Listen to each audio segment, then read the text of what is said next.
আজকে আমি তোমাদের এমন একটি ডার্ক সাইকোলজি শিখাবো যার ফলে তুমি সহজেই যে কাউকে ম্যানিপুলেট করতে পারবে, অন্যের মাইন্ড রিড করতে পারবে, তার উদ্দেশ্য ও চিন্তাভাবনা সহজেই বুঝতে পারবে। আর এই ডার্ক সাইকোলজিটি হলো অবজারভেশন। অবজারভেশন এমন একটি আর্ট যেটা ব্যবহার করে তোমার সামনে থাকা ব্যক্তির মাইন্ড কন্ট্রোল করতে পারবে। সে কি ভাবছে, তার উদ্দেশ্য কি, কিংবা সে সত্যি বলছে নাকি মিথ্যা বলছে তা সহজেই বুঝতে পারবে। তবে মনে রাখবে, এটা একটা নলেজ, আর নলেজ মানেই পাওয়ার। আর এই পাওয়ার কখনো কোনো খারাপ উদ্দেশ্যে ব্যবহার করবে না। তো চলো এই ডার্ক সাইকোলজি পাওয়ার অর্থাৎ অবজারভেশনকে আমরা ধাপে ধাপে বুঝি। 4 নাম্বার, মানুষের বডি ল্যাঙ্গুয়েজ তার মনের কথা না চাইতেও 70% প্রকাশ করে দেয়। যদি দেখো কথা বলার সময় সামনের ব্যক্তিটি বারবার হাত নাড়াচ্ছে, এদিক সেদিক একটু পরপর তাকাচ্ছে, বারবার গলায় হাত দিচ্ছে, তাহলে এটা স্পষ্ট যে ব্যক্তিটি নার্ভাস হয়ে পড়েছে, না হলে কোনো কিছু লুকাচ্ছে।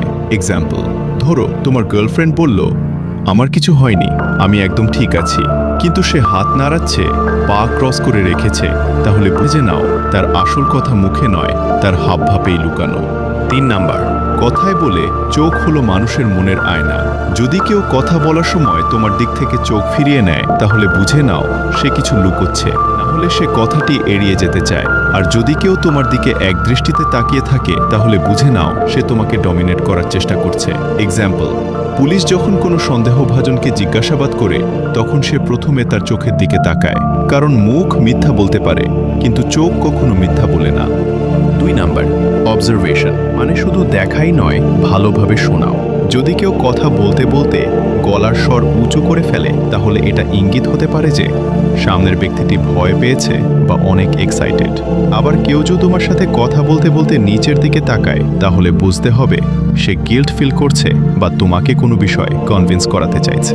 1 নাম্বার, সাইলেন্স সবচেয়ে শক্তিশালী ইশারা।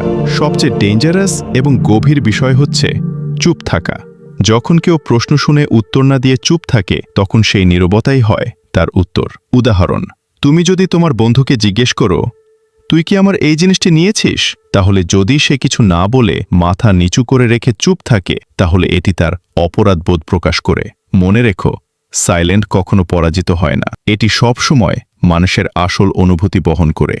তাহলে তুমি এতক্ষণে বুঝে গেছো যে মানুষ যতই অভিনয় করুক না কেন, তার আসল পরিচয় তার হাবভাবে ও বডি ল্যাঙ্গুয়েজেই বোঝা যায়। আর তুমি যদি এই 4টি অবজারভেশন ট্রিক সঠিকভাবে কাজে লাগাও, তাহলে তুমি যে কাউকে ম্যানিপুলেট করতে পারবে এবং তার হৃদয়ের কথা জানতেও পারবে। আর যদি ভিডিওটি ভালো লাগে, তাহলে লাইক, সাবস্ক্রাইব করে দিও।